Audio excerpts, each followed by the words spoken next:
welcome in to the latest edition of the second half draft show. I am your host, Juice, joined by Drew this evening.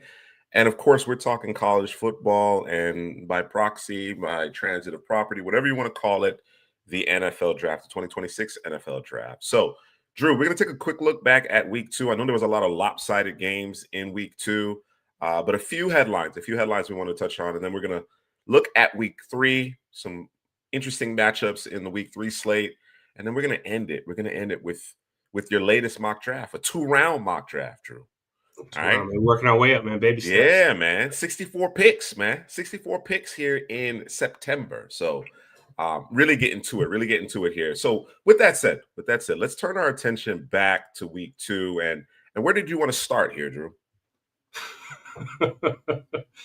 I mean, the elephant in the room. Let's start with the elephant in the room. Yeah, we can start with the elephant in the room. So the Gators, who have a very, very challenging schedule this year, right? Like when you look at it just on paper, perhaps the most difficult schedule in all of college football. They drop one to the Bulls. Go Bulls. Go Bulls. At least last week, not this week. To hell with those Bulls this week. But last week, go Bulls. The USF Bulls pull off an upset. They win on a walk-off field goal. Drew, I have thoughts, but I certainly want to hear you. You being our resident Gator fan, what are your thoughts about that particular game? Where do you go from here as a Gator team? I mean, you don't have anywhere. You know, they got this this hashtag. I don't actually know if it's a hashtag, but I'm gonna call it a hashtag. Spot the ball, bro. That's the motto for the Gators this year. Spot the ball, because they realize their schedule is insane. You know, you play in the SEC. It's unfortunate. It's their time to get that crazy hard schedule. And USF wasn't really a part of those numbers. I figured it was going to be, you know, a good game, maybe a tight game, and then Florida be able to pull away come the fourth quarter. You know what I mean? But obviously, you know, as we was talking off air, you know, it's play calling, and then it's DJ Lagway getting about 2 weeks worth of real work. You know, because last week was a joke. You know what I'm saying? Not last week, the week before, in terms of what was that? Not Long Beach. I don't know. They were the Sharks, bro. Long Island. I think Long Island. There we go. Yeah, University. Yeah, and that program's only been alive for I think 7 years, bro. I think it's something like that, bro. Something crazy, bro, which I didn't realize. So, but in terms of USF, man, like, first of all, I text y'all, but I said I think the defense for them is the real deal. I think that is the real deal. I will say this, you know, they're going to have to apply more pressure when it comes to Miami. They really didn't get any pressure on DJ Lagway for the most part. I think PFF, I was listening to them boys. They were like, man, this is the highest graded Gator offensive line game ever, bro. With allowing only 3 pressures, okay? So that tells you, okay, well, what's going on with the quarterback position? Well, I said it, bro. He's had 2 weeks of real practice. I know in the spring he was kind of lighting it up, and then I think it was in the summer. And then he ended up getting hurt, and he missed a bunch of time. And that's kind of what it looks like when you're playing at least a decent defense coming out. It was rough, bro. There was at least 2 or 3 throws where I'm like, where are you going with the football? It looked like Arch Manning, bro. We're gonna make the passes difficult as we could make it. He had one where it was a tight end underneath, and then it was a receiver maybe 3-4 yards behind him, and the corner's trailing the receiver, and the tight end, no one's covering him. But I'm gonna throw it kind of in between them. And so it was kind of like, whose ball is it, right? It should have just went to the tight end, would have been a touchdown. That probably would have been the ball game, bro. You know what I'm saying? And then we can go back to Billy Napier. Listen, Billy, you want to keep your job, bro? You got to let go of the offense. Because like I said it since the very beginning. It's like darts. He's closing his eyes, bro, and we're just throwing darts, bro. There's no hoping for the best. Hoping for the best. There's we're not setting up this play for that play, There's none of that. It's just, I'm looking at my playbook and I'm like, all right, let me just try this. Let me just try that. You know, you go into Madden, you go into the college game, you're like, let me try a couple of new plays, bro. That's what it seems like every single game. There's just no real rhythm to it. And it cost them. The easiest thing he could have done in this game is just handed off the ball, bro, because USF couldn't stop him. Bro. The blocks were good. He was reading things. even when he was pushed back and stopped in the backfield, he was able to kind of make something bad out of something decent. You know what I'm saying? And for whatever reason, we just forgot he was back there, bro, and just stopped handing him off the football. Like we got inside the red zone, it was like he don't exist anymore. We got to now football. I got to show my playbook now. Trash, bro. And you deserve to lose. We're losing all the credit to USF. You know, we're alums of USF, so we got a soft spot in our heart for those guys, except when they're playing our teams. Otherwise, they can beat everybody else, right? Right. Well, kudos to them. I think them boys headed in the right direction, 100%. I think the coach is the real deal over there. But yeah, man, Gators, and going into to this week, bro, it only gets worse, bro. So. Yeah. We're going to talk about that. We're going to talk about that when we turn the page to week 3. But just to kind of wrap up the conversation around this particular game, I agree with you. I think USF's defense is humming. I think they're humming. That said, you pointed it out. They were struggling to stop Jordan Ball in that run game from UF, and I think he had maybe 11 or 12 carries in the first half, and then ended up with 18. What happened? What happened? You know what I'm saying? It was never the game was never out of whack. It was always within one score, right?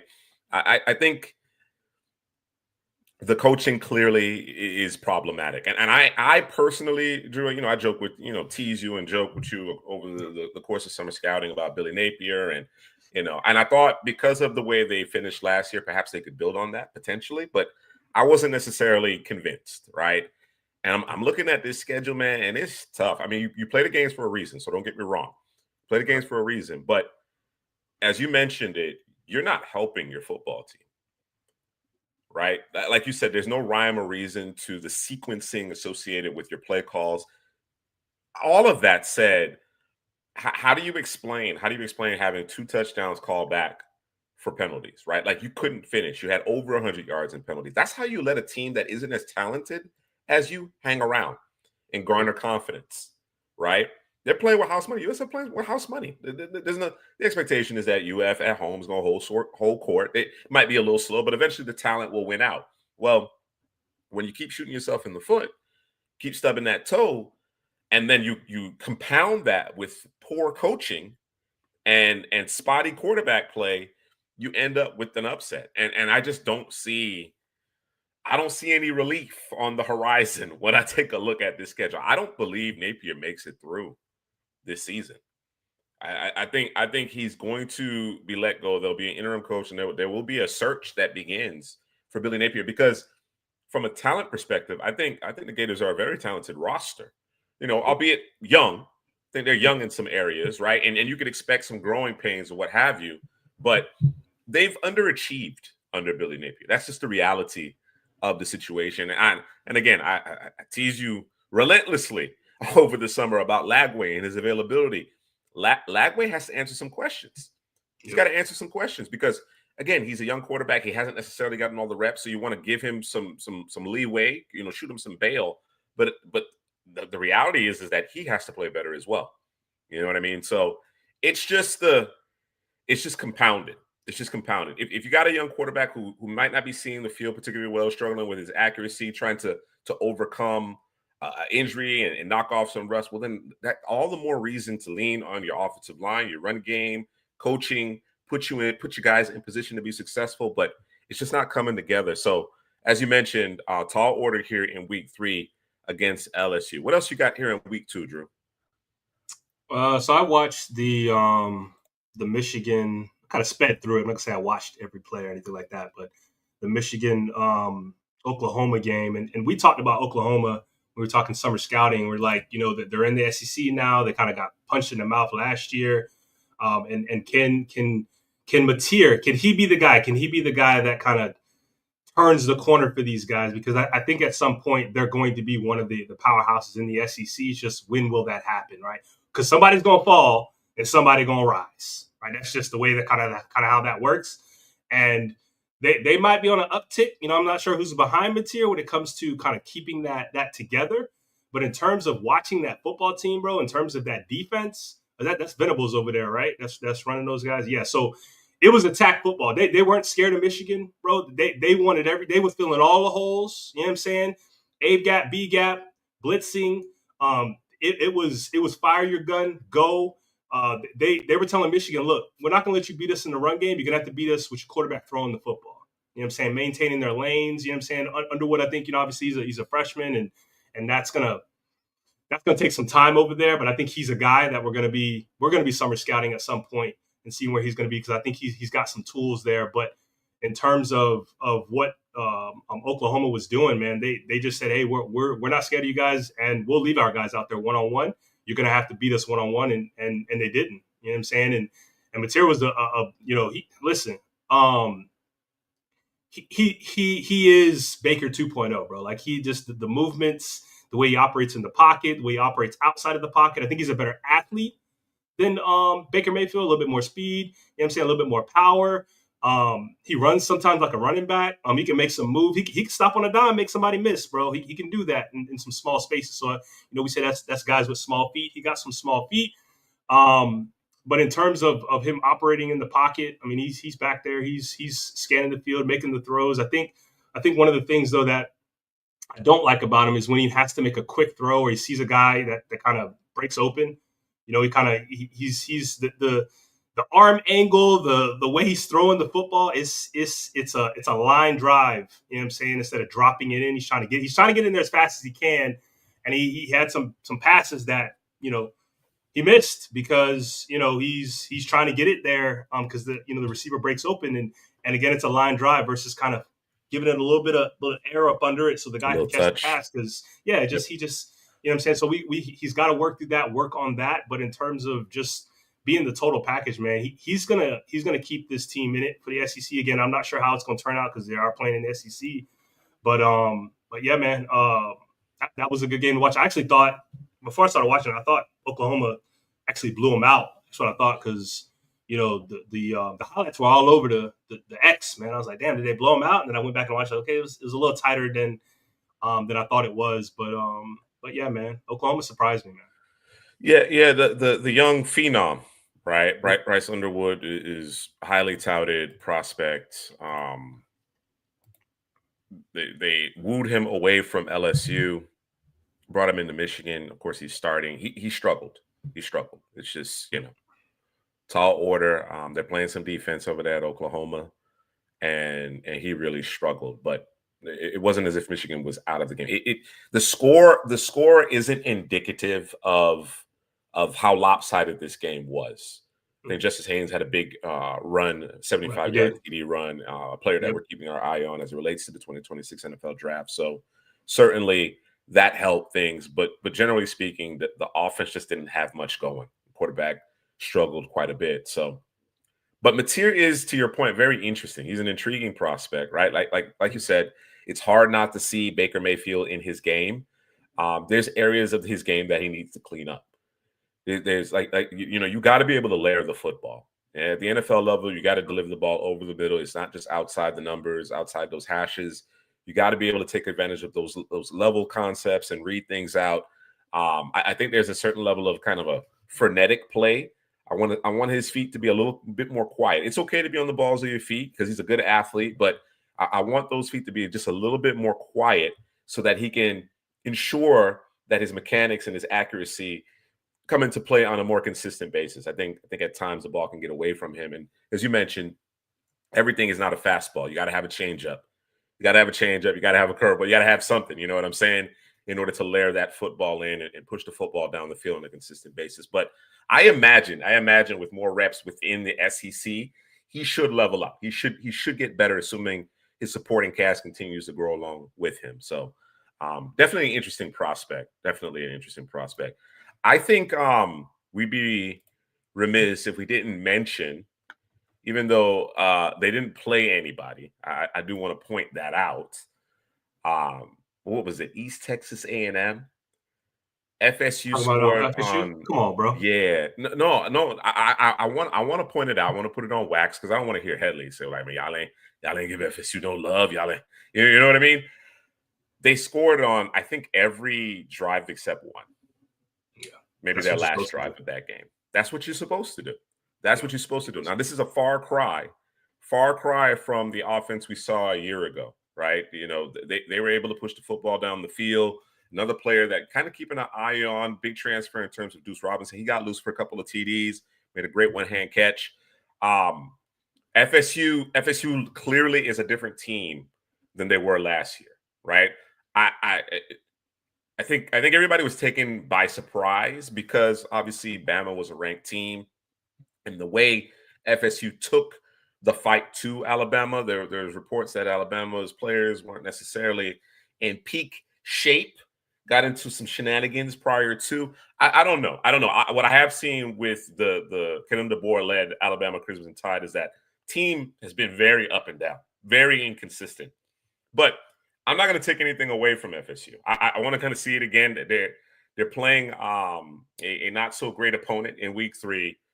Next week, Friday, they play a Virginia team who is game. I don't know that they're more talented than FSU. I don't think they are, but they are a game. They're a pretty well-coached team. They're going to compete. So I'm going to see how FSU performs in that particular contest. But I want to just put it on wax out there. We acknowledge that FSU has done a 180 as far as their offense is concerned. They struggle with the forward pass, couldn't run the football. They got a bunch of new players in there. And Castellanos, the quarterback, I know it's a guy that you kind of like, Drew. It's the engine, bro. He's the engine. Exactly. You took the words right out of my mouth. He is the engine. And I think in Mike Norvell's offense, and this, of course, is a Gus Malzahn offense, they need that kind of quarterback who can get them out of a bad play.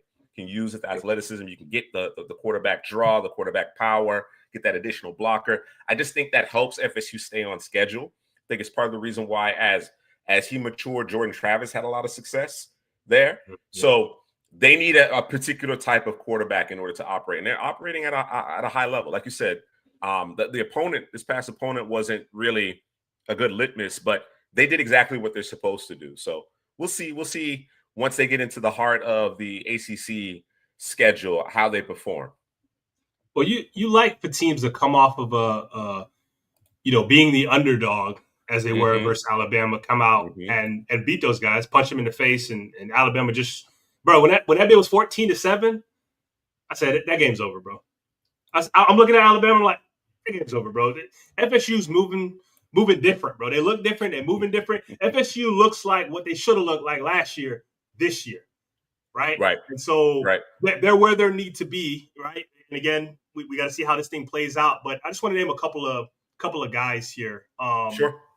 For them is Squirrel White, who we summer scouted last year, and coming from Tennessee over to FSU, and then obviously you said Deuce Robinson, who made a big play, and then a guy I want everybody to keep their eye on. Where did he go? I lost him because I had to scroll up. Where did he go? Earl Little Jr., who came from Alabama, if I'm not mistaken, transferred over. So that's a guy, DB. Safety, Nick, I'm not sure his position there. That's a guy we want to keep our eye on as well. He was a corner, but I think they've kind of moved him to that safety position, and he's having more success. He struggled at corner. I think he may have found a little bit of a home as kind of the star in that defense. You know what I mean? That Joker type of role. He's bringing hats to the party, right? There was a lot of question marks in terms of his physicality and his ability to get guys on the ground and of course cover receivers, but he looks like a different player. Like I said, the entirety of this team, the demeanor, a lot of different coaching changes. You had to make a change. And Norvell went to work. He went to work in terms of, giving certain parts of the offense and his responsibilities away. You mentioned that with Billy Napier, right? Just coach, bro. You just be the head coach, man. You got everything else. Everybody's do their job, bro. At a certain point, you got to become the CEO, especially if you're lacking in certain areas. You may have to, give away certain responsibilities to better address those deficiencies. So understanding, doing that self-scouting, understanding, and then turning over this roster. Again, like I said, we'll see what it looks like when they get into the heart of ACC play, but off to a really good start. Definitely to a really good start. I want to stay in the ACC, Drew. Before you get there, real quick, my bad. It's my fault. Real quick, for that Michigan Oklahoma game, just a couple guys. You had named Justice Haynes, who came from Alabama, hit him a 75-yarder because the linebacker and the safety laid down, and he made a good play on the cutback. Thomas made some plays for Oklahoma, the edge / outside linebacker. We'll call him an edge. And then Derek Moore also for Michigan, who I like a lot. Did some interior work for those guys, just kind of working his way in there. And then a guy that I think we had forgotten about, or at least I've forgotten about, number 56 for Oklahoma, Grayson Houghton, I think is his name. Just keep an eye on him. He's an interior defensive lineman for them. So just keep those guys' names in your mouth or in your mind, if you will. I don't know. I said pause it up. Pause it up, bro. Oh my goodness. All right, let's keep it going. I mentioned it, or was alluding to it. I want to say in the ACC, another team that not quite sure what to make of. I actually think we know what the issue is. We know what the issue is. Clemson, right? So week one, it's been a while. It's we moved to every other week schedule here with the second half draft show. At least in season, we'll pick up the pace during off season, during draft season, right, when we really shine. But they looked out of sorts. They looked overmatched against LSU in the opener, right? Offense looked listless. Garrett Nussmeier made enough plays. He managed the game, and Klubnik looked out of sorts. Through the first three quarters of the matchup here with Troy, Clemson looked like they were about to drop another one, right? So Drew, as you look at it, as you kind of evaluate what's going on, because when you look at, again, on paper, this is why they play the games. On paper, Clemson is a very talented team. They brought back a ton of players, right? This is supposed to be a veteran-laden, talented team with that pedigree that they've had. Now, the last few seasons haven't been quite as up to standard, but what is the issue? What's the missing ingredient here in terms of this Clemson football team? I just think the offense it might be obsolete, bro. Like I don't really know, bro, because when you go back and you talk about Clemson in terms of them having success, we're talking about what 8 years ago, 9 years ago. You know what I'm saying? When they went on their national title runs, if you will. Who were the two quarterbacks? I can't even think of them right now, bro. I know one was the massage man. Watson and Lawrence. There we go. Yeah. Like, when you think of those guys, you know what their talent is, and some quarterbacks can what's the word I'm looking for here? They can, despite everything around them, they can make things happen. Obviously, Clemson has always had the talent. That's never been the issue. But if you're confining someone's talent to put it in a box, i.e. Billy Napier, i.e. Clemson coach, Dabo Swinney, like, you need guys who can break out of that and make things happen despite what you're calling. Because our issue with Clemson, and will continue to be our issue with Clemson, I think I might do a film breakdown and just bring it all together within the past 10 years, is that they don't use the middle of the field. And we know how the hashes are in college football. They're tight because they want to be able to spread things out. They want to, they want offense. They want things to high and fly and run and gun, and they want to see action, right? And I don't know that Clemson is using that to their advantage. It's really weird. It's really strange. But I think sometimes when you have success with what you've done in the very beginning, you don't self-evaluate to say, okay, I think we got some issues here. Because then you go from those two quarterbacks over to DJU, right? And he was supposed to be a phenom, the next thing coming, blah, blah, blah, blah. And he's got his own issues, but he didn't help that. And now you have Cade Klubnik, who, we thought he was going to hit the ground running because of last year they was doing what they were supposed to do, using the middle of the field, and all of a sudden we're back here again. Like, I don't know, bro. I don't know. Do you need a guy who can break out of that shell, that box that I'm being put in with my offense? Like, I don't know, bro. I don't recall, and maybe it's just because we've been at this for a while now, and we see the game a bit differently. We've grown in terms of our analysis, and being able to discern certain things. But I don't recall during Watson's tenure the offense being so ill-imagined. I did see this to a certain degree with Trevor Lawrence. So we can go back further. We can talk about Taj Boyd, because that's really when Clemson started to gain traction, right? Led by Dabo. That's when they really started to turn heads. And then the crescendo was Deshaun Watson. And then it followed up by, the phenom in terms of Trevor Lawrence. But during Trevor Lawrence's tenure, especially towards the end of it, you could see that everything was hard. Everything was difficult, right? Like you said, No percentage. not using the middle of the field. We're talking about very wide hashes in terms of the college football game. Everything's a back shoulder throw or a contested grab, low percentage, it just everything. Had it not been for the ETNs of the world, had it not been for, those really talented defenses, they wouldn't have had that kind of level of success despite Trevor Lawrence's talents, right? And I also think because of some of the ill-conceived designs, it has hurt Trevor Lawrence's development at the next level, right? I think you could see some areas where, okay, yeah, he didn't get that worked out beforehand. And of course, good coaching, all coaches aren't created equal, even at the NFL level, clearly. So it's just kind of an interesting thought there. But to your point, just in terms of even like we're talking about the passing game, but even the running game, right? Just from an alignment perspective, how you are effectively exposing yourself to the defense, right? The leverage and the numbers game that happens, the strength of the formation, it's just ill conceived. It doesn't make sense. It puts you in a bad situation, and then you're not seeing tempo. You're not seeing shifts in motion. You're not seeing any of the things to kind of help clear the picture for the quarterback. And then Klubnik, unfortunately, has been inconsistent. I thought Klubnik had, to your point, turned a corner last year. It started off a bit rough, and then all of a sudden they just started hanging up just 4s and 5s and 6s.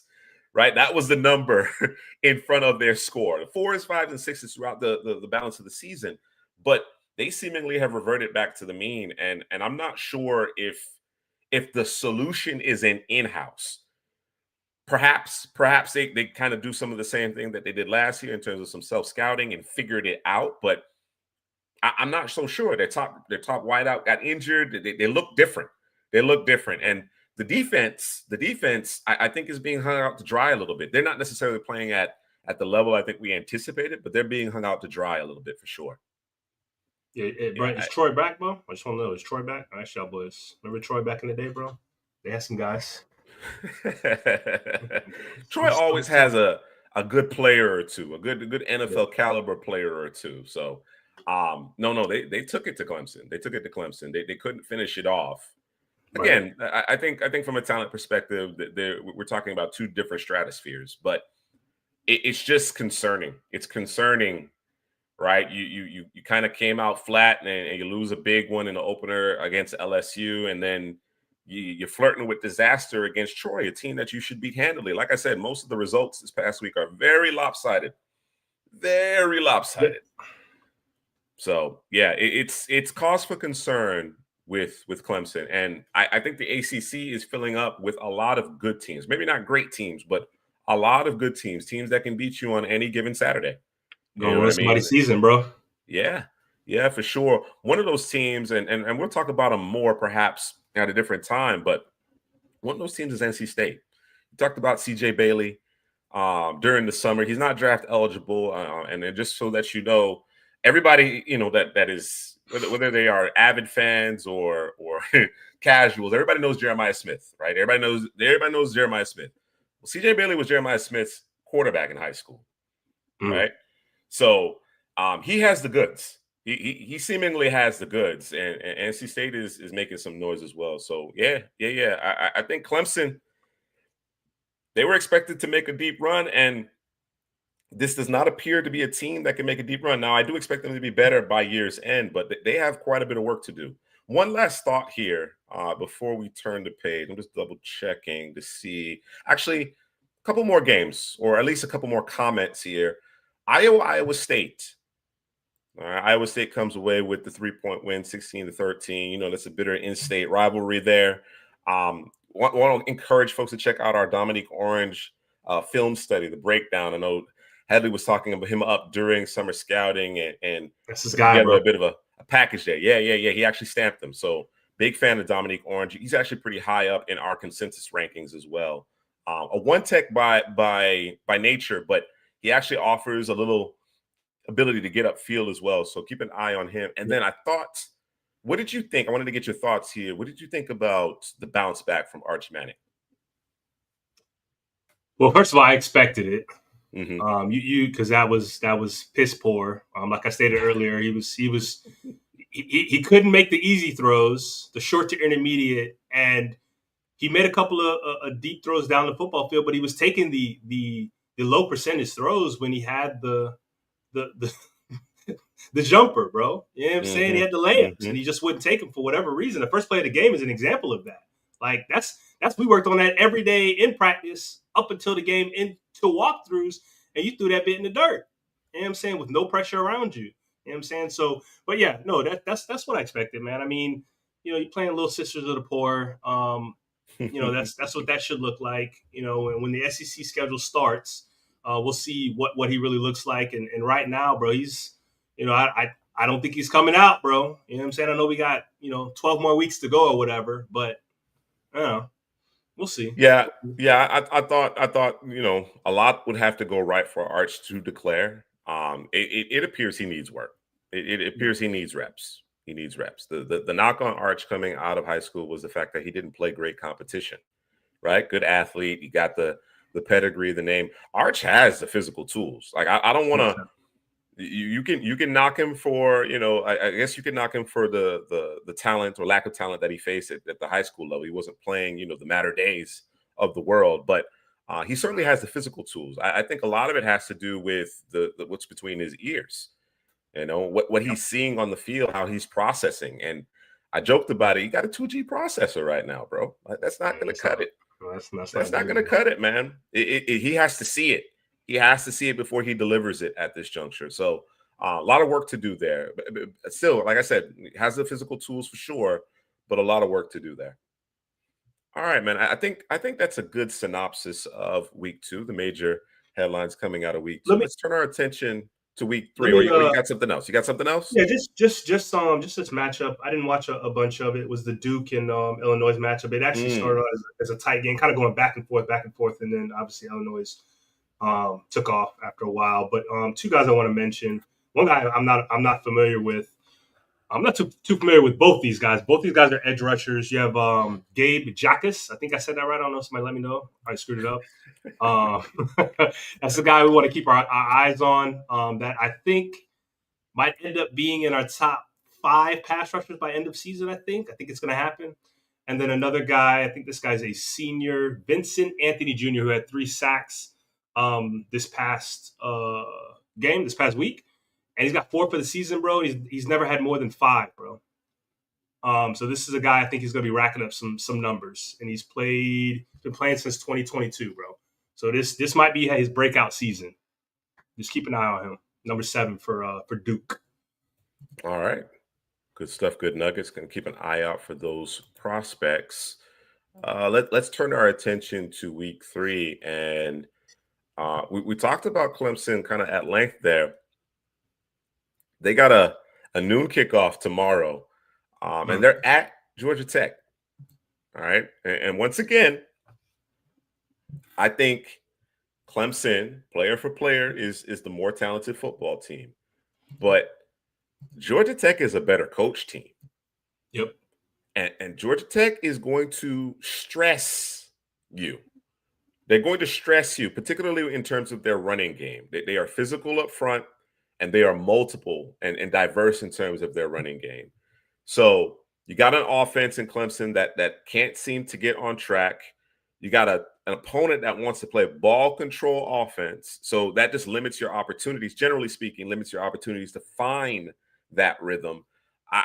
This is not a pushover. In fact, the line is at -2.5. Clemson is favored by -2.5 in this game. So, Clemson being 12th ranked and Georgia Tech being unranked, this one should have you concerned if you're a Clemson fan. In my mind, it should have you concerned. Now, I think it's well within the realm of possibility that Clemson goes out there and smacks Georgia Tech.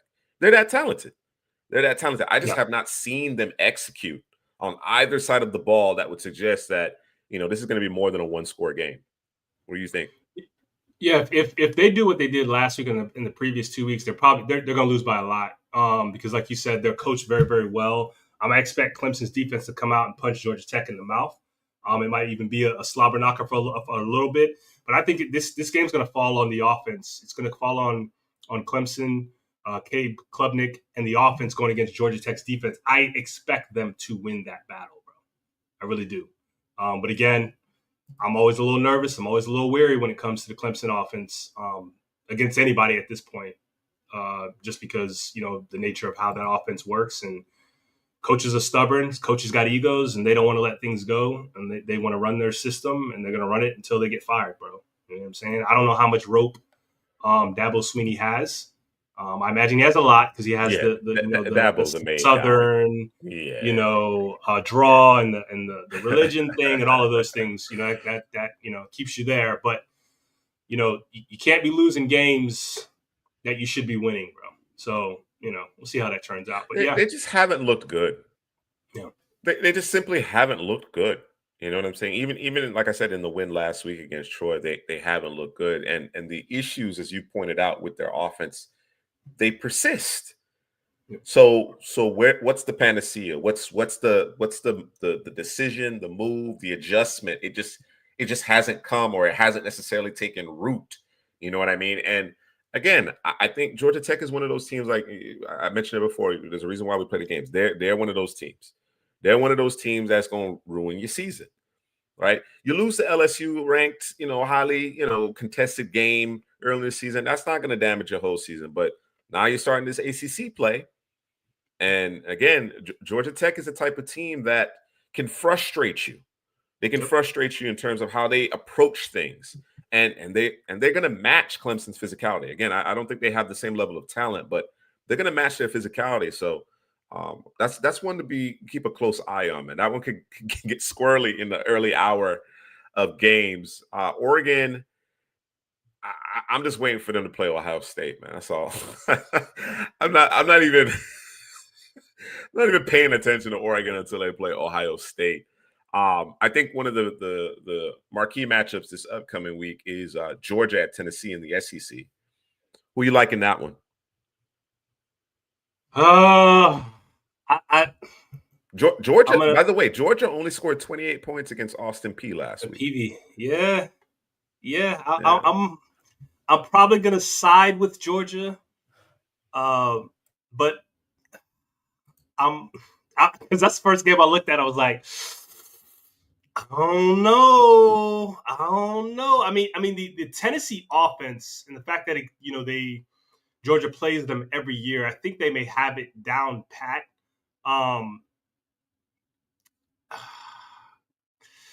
But I think Tennessee's defense might cause some problems for the offense. What's the line, bro? What's the line? Give me the line, man. I need the line, bro. Georgia's favorite 3.5. Yep. And it's at Tennessee. It's an interesting one because I'm not convinced Gunnar Stockton is the guy. We've talked about, since Brock Bowers and Ladd McConkey went pro last year, this receiving core, although they made it a concerted effort to improve it, just the chemistry doesn't appear to be there. Gunnar Stockton is not pushing the football down the field. You got Colby Young leading your receiving room. I don't know that that's ideal. Speaking of former Hurricanes, hold on. I got to see if your boy's out there. Hold on. I got to check this. Number 7. Let's see if he's getting any run out here.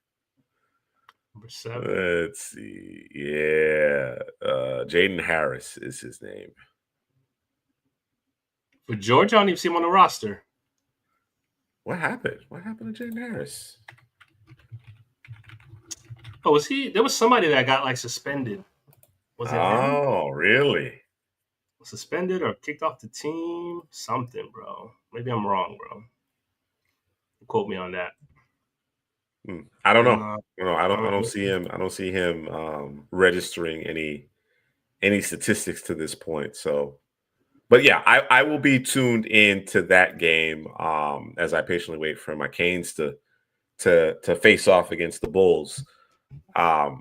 This one is intriguing to me because, again, I don't know what to make of this Georgia team.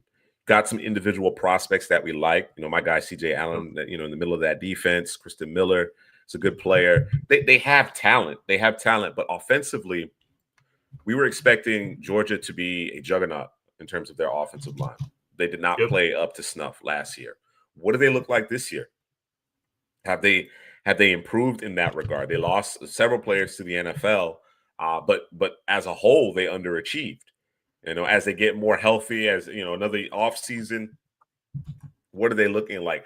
I think this is going to be a tough one. I think it's going to be a tough one. Tennessee has enough talent in their own right to really put some pressure on Georgia, especially if Tennessee is able to get those explosives and put some points on the board. I don't know if Georgia is efficient enough, effective enough offensively to get into one of those. Like I'm certain Georgia wants to make this a knockdown, drag out, low scoring affair. You know what I mean?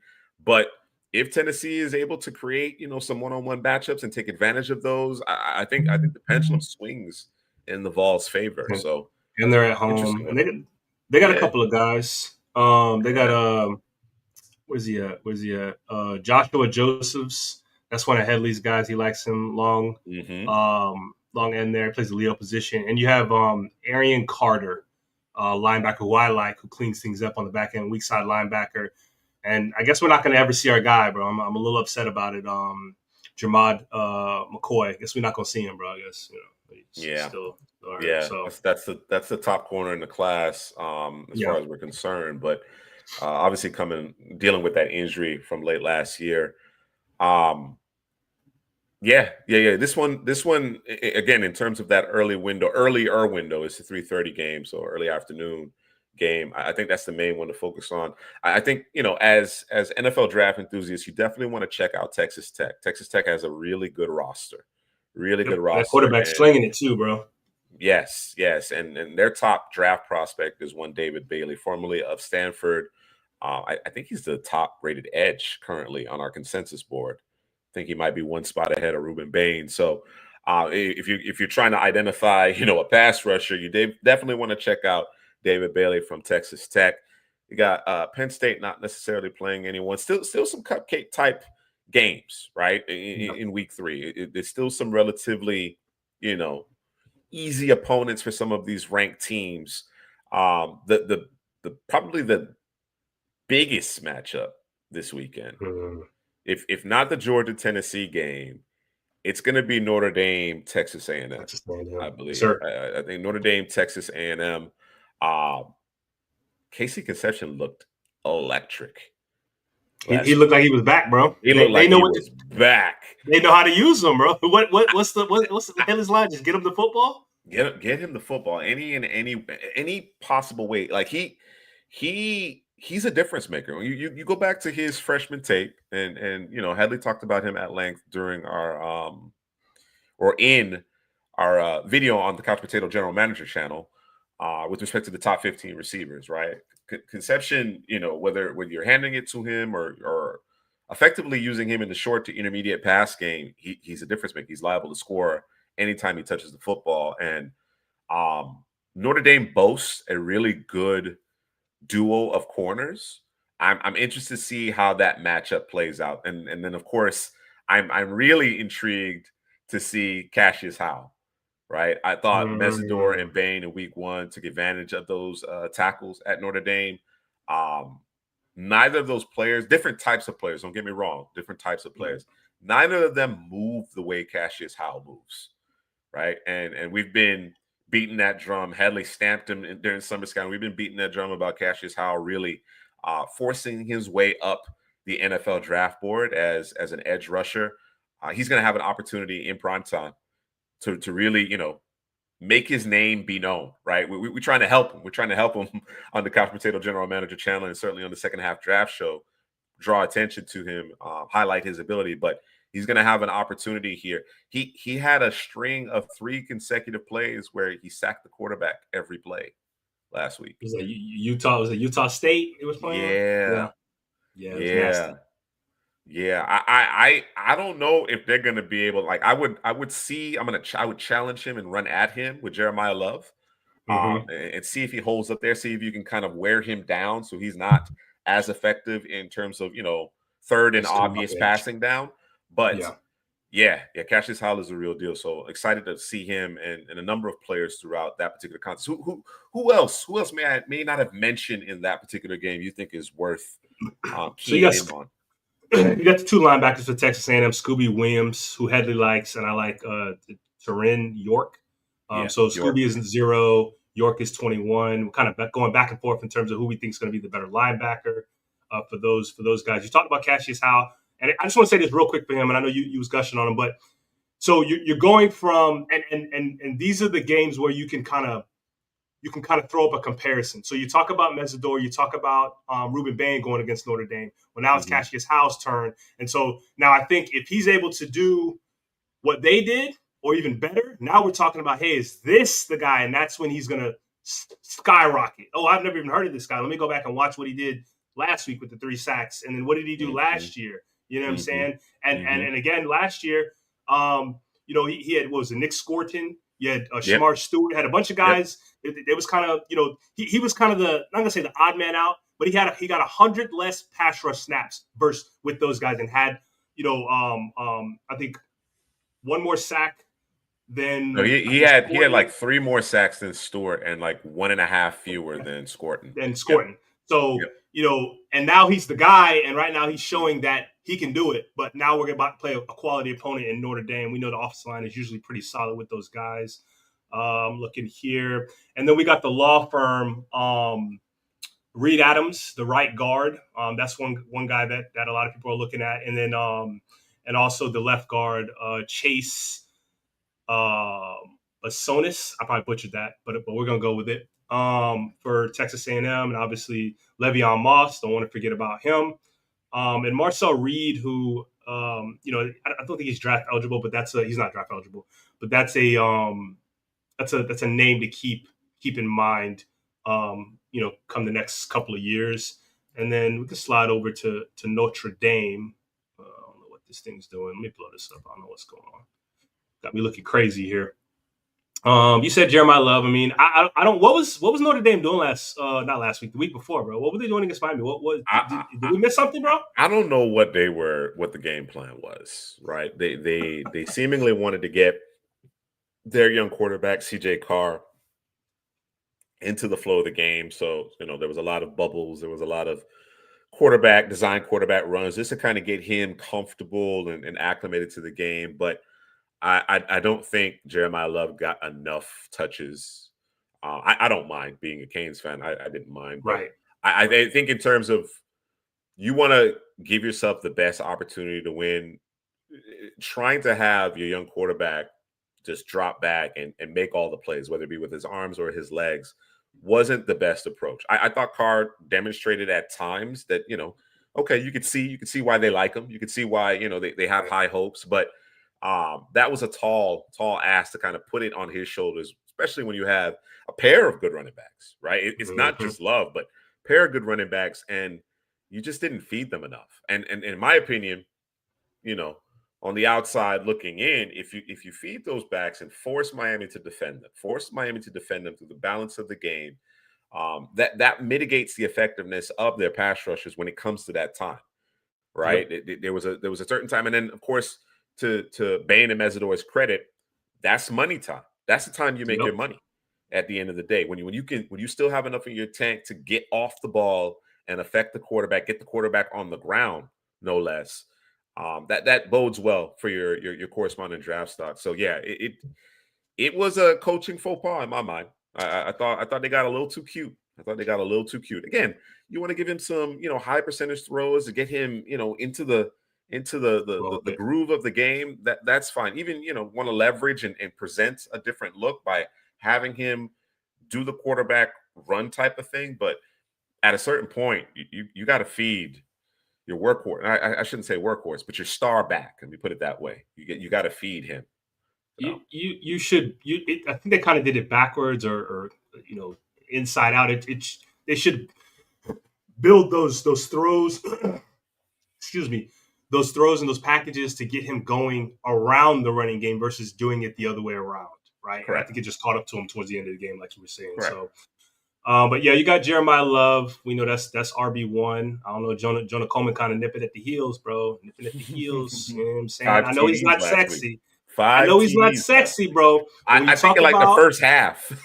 bro, we'll talk about him here in a second. But Mhm. and then you got Malachi Fields, who we like, a little bit, big receiver. So that'll be a guy that you can key on in this matchup. And then where's these Yeah, two guys? him and Will Lee, big corner, big receiver. Oh yeah, yeah, it's gonna be a good Yeah, matchup. Absolutely, yeah. absolutely. And then where's he at? Uh, Jalen Sneed and Drake Bowen, the two linebackers for Notre Dame, number 3, number 34, and then my guy Christian Gray. Gonna be watching him as well. So yeah, man, those are the guys I got All right.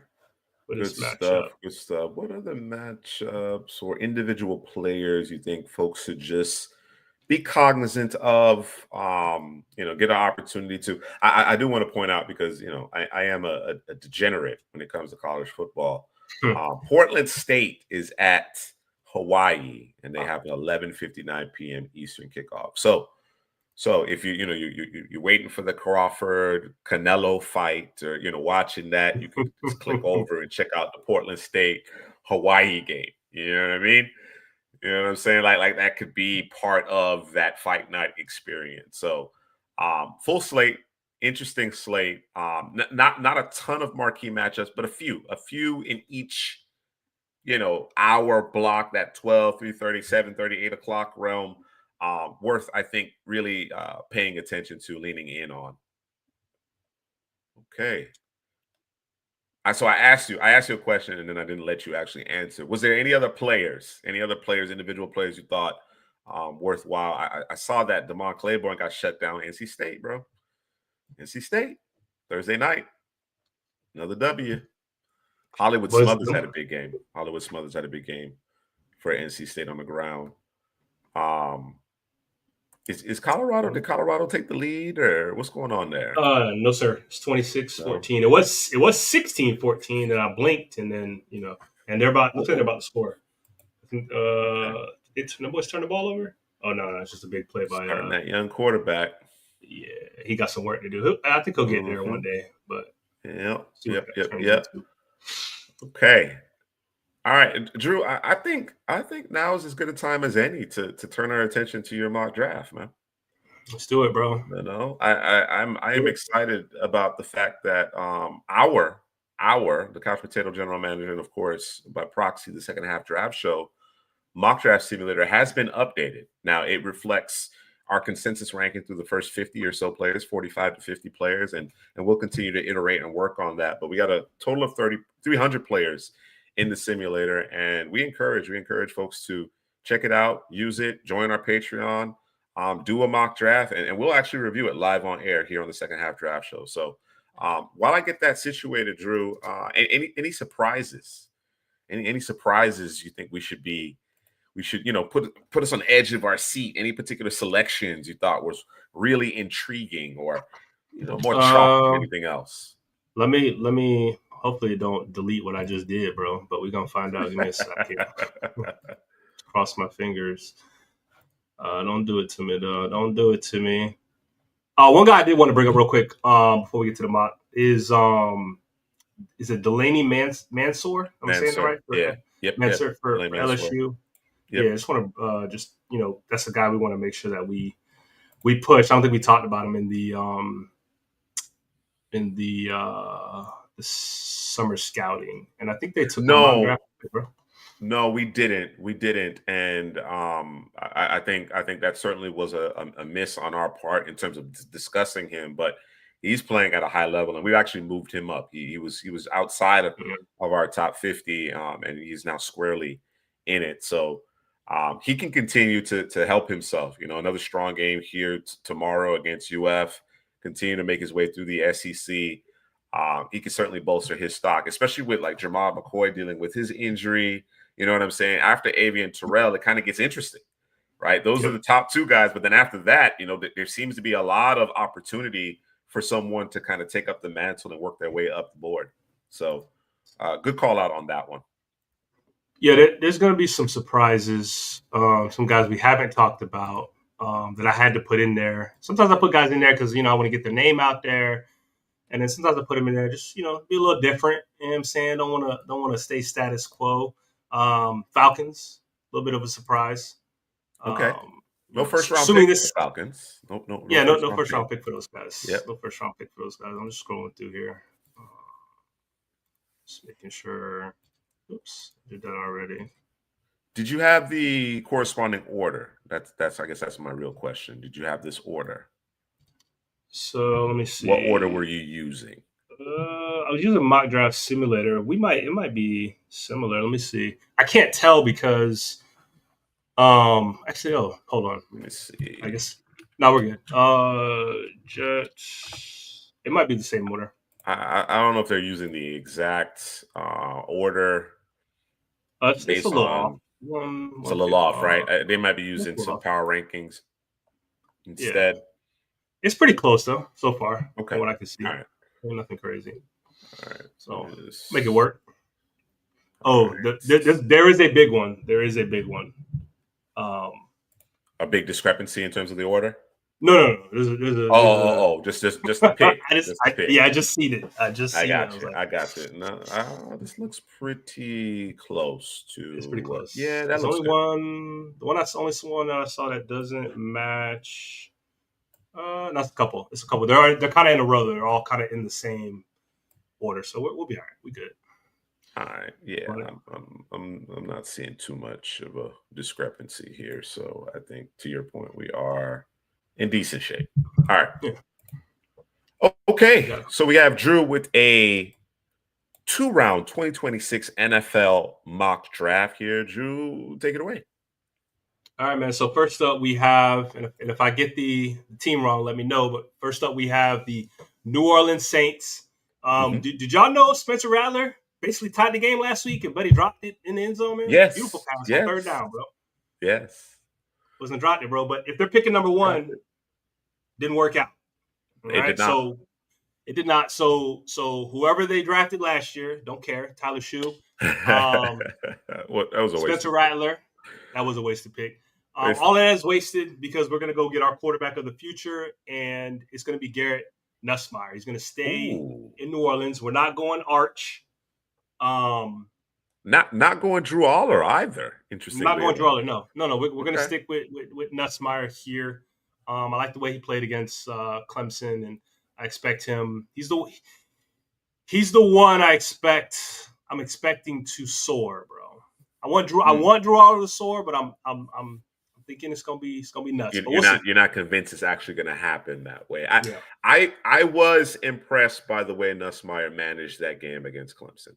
I will agree with you. I thought he protected the football. He made good decisions. He was accurate. He was decisive. I thought he played well. Right? He didn't necessarily light the scoreboard up, but he played winning football. So that was good to see. We talked about it at length during summer scouting that there's a Jekyll and Hyde type of situation with him. One parts of the game he looks fine, and the other parts he goes completely off the rails. It was an even keel performance, so that does bode well for Nussmeier. All right. Patriots up next. New England Patriots. We did the right things for these guys. We went and we got Caleb Downs, the best player in the draft at safety. Yeah, so they can do some things in the secondary back there. You know what I'm saying? Yeah, so I'm not mad at it. I'm not mad at it, Drew. They moved off of Jabril Peppers. There's reports that they're trying to move off of Kyle Duggar. So clearly they're trying to do something differently there on the back end of their defense. And Caleb Downs is as good as any football player in this class. So it makes a ton of sense. Top player on the board. All right. And then next up for the JET Jets, I'm sticking with Fields, bro. We're gonna run it with Fields. And I went and I got these boys Peter Woods. Okay. All right. A little bit of razzle-dazzle. I know Justin Fields had a really good week one. He had a really good week one. So although he should have ran it at the end there, I'm not sure why he decided to pass it. He set up Wilson for the fade, but impressive showing from the Jets offense in week one. Yeah. Led by Fields. All right. And then next up. Dana? Yeah. I'm sorry to step on that, but I just want to give Dana some love. And shout out to Jake. What's Yo, going on, first of all, Jake? I know Data is excited for her Cardinals. Play some good ball, and then Jake must be over the moon. yeah, I know yeah. Jake's over the moon. I saw the video. I saw the Parsons video. Jake is over the moon. I'm sure. I know he's a little concerned as Zach Tom is going to be out against Myles Garrett next Hurt. time around. But I think they'll be all right. Micah Parsons has made everybody on that Green Bay Packers defense better. Everybody. Yep. It's crazy, bro. Good old Jerry Jones, bro. Gotta love him. All right, next up, we got the Miami Dolphins. This team might be the worst team in the league. They look bad, bro. They look real bad. Let the It's Colts not come in great. there, punch them in the mouth, and It's they not never great. recovered, man. But we're gonna fix this offensive line. We're gonna go out and get Spencer Fanu out there. Yeah, that's an easy one. That's an easy one. Assuming we're planning on riding this thing out with Tua a bit longer. I think you have to work from the inside out at the end of the day. Patrick Paul had a pretty good game, all things considered, at least in terms of his grade turned out well. But just generally speaking, Miami's a mess. It's bad, bro. It's bad. Yeah. I think they missed their window. You know what I'm saying? It was about a 2-year window, and that was pretty much it. So Jake's saying absolutely loving it, no doubt. He's changed everything. Parsons effect, special. man. Yeah. Yeah. Watching that team, bro, y'all boys look special, man. I don't like it, but I think the Bucks match up well at Gershaw. I'm just saying, assuming we're 100%. We can talk about that another day. But all right, for the Carolina Panthers, You see my boy Edge Cooper in the middle of that defense, Lord. Bro. Listen, I don't. You know what? I watched that defense, bro, and I'm upset that they got Cooper, bro. But it's a good match. It's a good match for him. He's playing fast.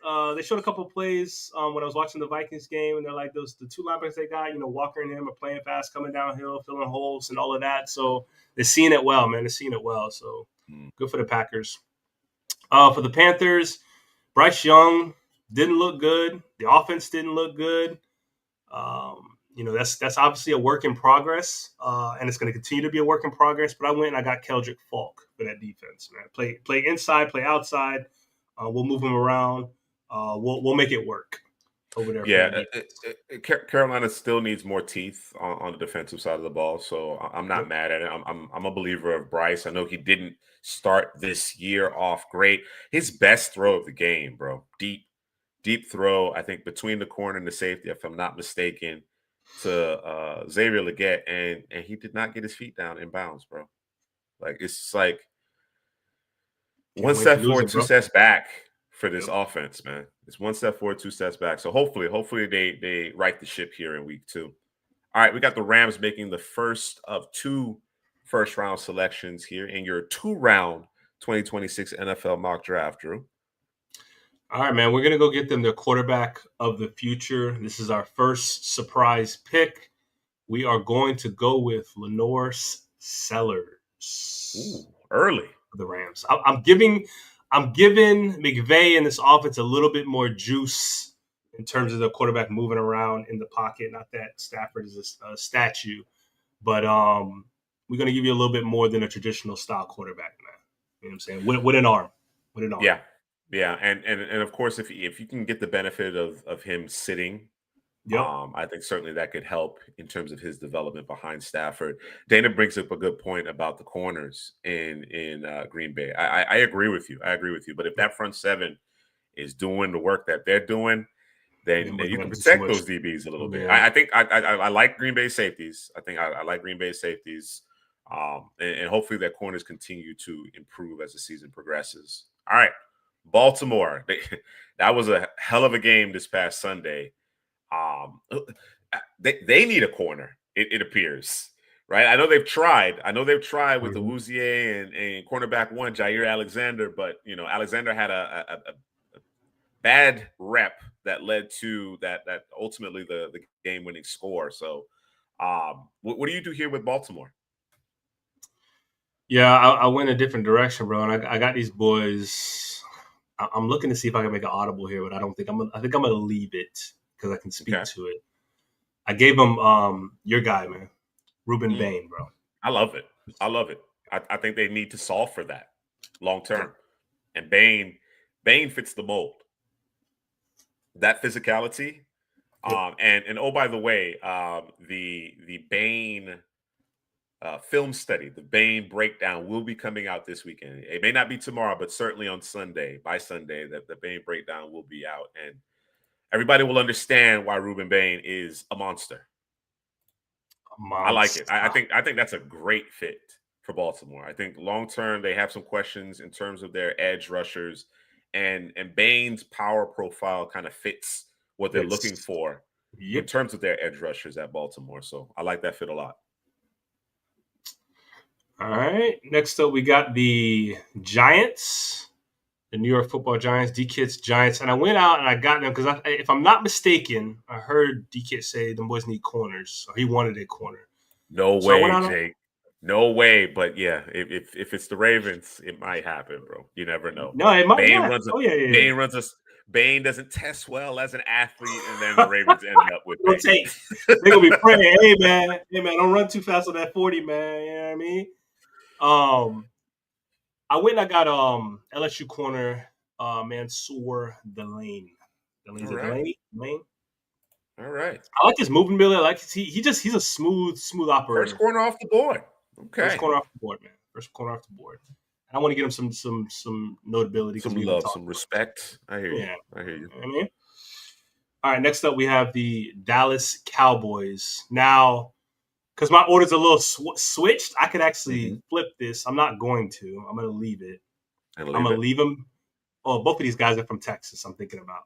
But we're going to go with the guy who could possibly replace what the Cowboys lost in Micah Parsons. We're going to go with Cassius Howe.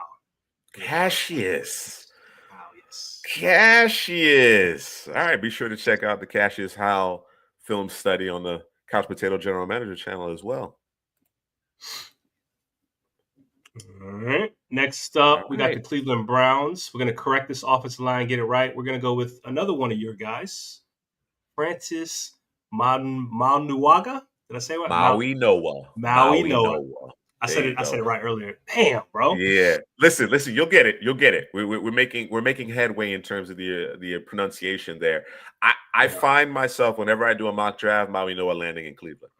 It just keeps happening. It just keeps happening. And oh, by the way, they need to fix their offensive line. So this pick makes a ton of sense. All right. We got the Tennessee Titans up next. And bro, listen, Cam can't do everything, bro. Better get that man some help. He can't throw the football, then go and catch the football. Like, come on, bro. You seen that Simpsons episode with Bart? Was it Bart that did it, or was it Nelson? I can't remember. But threw it, ran it down, caught it, touchdown. I'm gonna give him my number one receiver. I was debating between him and Jordan Tyson because I know Tyson is the cat's meow right now, but I'm gonna go with Jacoby Lane. I know y'all seen that sensational one-handed catch by Jacoby Lane. It's up on the channel, Couch Potato General Manager. It is up on it's the up channel. On there. Correct. Check that out. Check it out.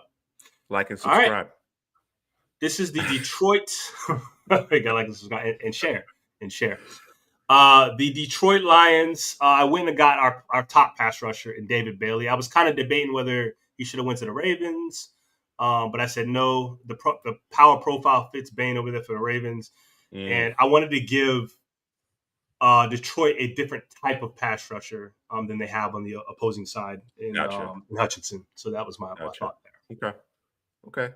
Yeah, I think these three edges that you have here, Bane, Howell, Bailey, if you kind of move them around now, for my money, Bane needs to be the first one off the board. I assume Bailey would be the first for you, but he actually goes third among those three. But I like those three players for these three teams.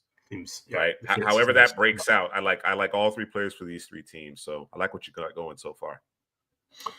All right, next up, we have the Chicago Bears, and I just went and got Jeremiah Love. Get him that running back. Get him that. I like it.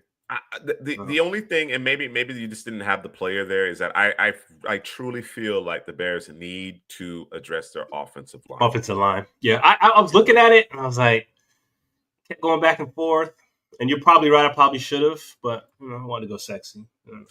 I don't hate it because they could stand to get better in terms of the backfield, and Love is a special talent. right? Like Yeah. you can definitely make a case for Love as a running back in the first round. I just as I look at this team and I think about the Detroit team where Ben Johnson was at the controls offensive line Yep. of that offense, the offensive line was the strength of that Detroit Lions team, right? They were Yep. able to be so explosive and proficient offensively because of the offensive line. We've seen Detroit lose practically all three interior starters from a season ago, and their defensive line looks, or rather, their offensive line looks completely different. They look out of Yeah. sorts. Green Bay overwhelmed them. See how they bounce back in week 2, but Chicago needs to solve for it. I thought, going back a couple of years, of course, you wanted to get Caleb Williams, his guy, at receiver, right? Yep. But I thought Fashanu was really the Should have been right the pick. guy there. Like, you know what I'm Mm-hmm. saying? And then, thinking about, okay, Braxton Jones is serviceable, but is he the long-term answer? Darnell Wright gets a ton of penalties. Like, they have more work to do along that offensive line, I think, until to really, truly unlock that offense. Caleb Williams himself has work to do. He's airmailing throws, the accuracy, as Dana's pointing out. The mechanics just fail him entirely too frequently. Yep. But I believe, given more time to work with Ben Johnson, he'll get that situated. I want to see the offensive line perform better as well. KC. Yeah, but this is the rich getting richer, bro. Go ahead and go over and slide over to the tight end, bro, and take tight end 1, bro. Ooh, you're going Sadiq early. Going Sadiq Yeah. early. I like it. I mean, I And figured in the first round. I didn't expect him in the top half of the first right. round, but certainly he's making some Listen, noise. I think in reality, bro, if he's anywhere near KC, they take him. Barring I don't even think it matters where they finish, because he gives you the struggle at the receiver position. Obviously, got some guys out, whether it be suspension or guys are injured. But his ability to block, you know what I'm saying? With the tight end, you either get one or the other, bro. You don't really get both. And then on top of that, bro, he's an athlete. So Big you're kind time of getting athlete. the entire Package. package in Yeah. one player. And Yeah. if I'm KC, as soon as Chicago, they say Jeremiah Love, they're saying Sadiq right after, bro. Mhm. We're not wasting any more time. We're not going to commercial. There. DK I got a like it. question. I like it. DK does have a question. Before we get to DK's question, I want to address Dana's comments Oh, Dennis. around Caleb Williams. And yeah, Dana, I don't know. I don't know what has happened. I think it's a confidence issue. I think it's a confidence issue because, like you said, Caleb Williams excelled outside of structure. That doesn't seem to be the case anymore, right? He seems to be playing at this frenetic, frantic pace, Yeah. and he's got to slow it down. I think my biggest concern though is his inability to layer the football over the middle on a consistent basis, because that is the basis of Ben Johnson's offense. He wants to run play action. He wants to do the bang eights. He wants to hit that receiver in stride, get the yak, after the catch. He's got to be much, much sharper. They talked about it during the broadcast as far as him missing some opportunities down the field. I don't think it was egregious in terms of some of those misses. I do think there's room for improvement there, but there were too many layups, too many off-target throws in my mind. Not necessarily just the throws he didn't necessarily see. The ones that he did throw too frequently were off target. So he's got to get that addressed. And again, I'm not sure exactly what that's about. I assume there's, I think it's a confidence issue, and hopefully he can pull himself out of that. Drew, you want to address D-Kid here? D-Kid is questioning your decision. I don't think of the position. I think D-Kid is in favor of a corner, 8th overall to the Giants, but not necessarily the player. Dang, D-Kid, I can't make you happy, bro. Okay, so first of all, the only reason I didn't go Jamad is because, one, we haven't seen him play yet. 1, 2, I wanted to give Mansour some love. Just wanted to give him some love. In reality, I would go Jamad, 100%. All right. But I know you want Jacoby Lane. I'll keep that in mind next time we do a mock draft. Keep that in mind for you. And the order of the picks, this is just kind of how it's through one what week. it is for now. Through 1 week, this is what this is what it looks like. So yeah, we're not anticipating Baltimore picking in the top 10.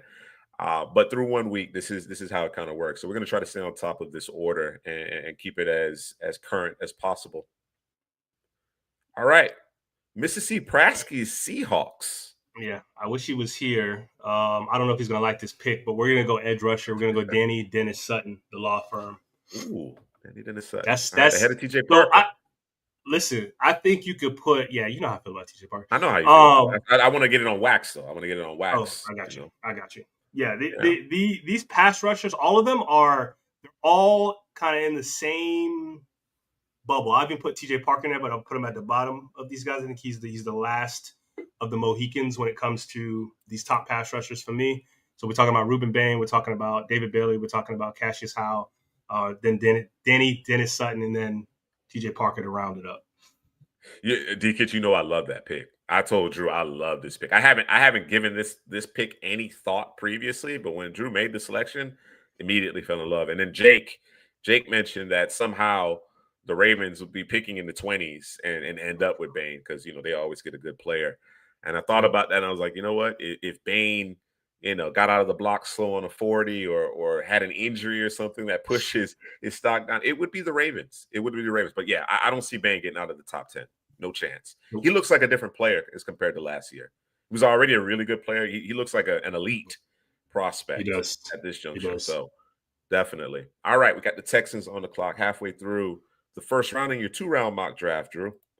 All right, we're gonna fix I'm just gonna tell you, we're gonna fix the Texas offensive line. We went Jake Slaughter for the Texans. Okay. Slide him in. Let's go.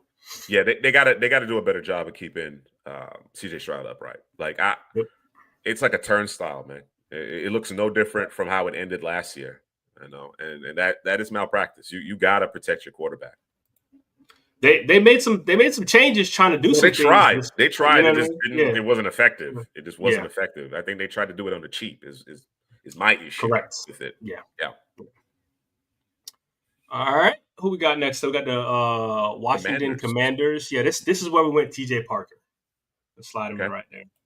All right, I think that's certainly an area of the team that they need to work on. I got a chance, obviously, watching the Thursday night game.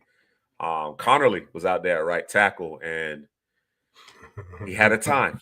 He had a time, and we warned that Connerly had some development that he needed to do. He moves phenomenally. He's a terrific mover, but the functional strength is where he lacks, and I think he's going to need another year of development before he really starts to kind of hit his stride. So we'll see how it all plays out. All right, got Pittsburgh up next. All right, we went ahead and got the quarterback of the future, Drew Aller. Slide him in, and let's go. I like the landing spot. There, and I know that's your guy.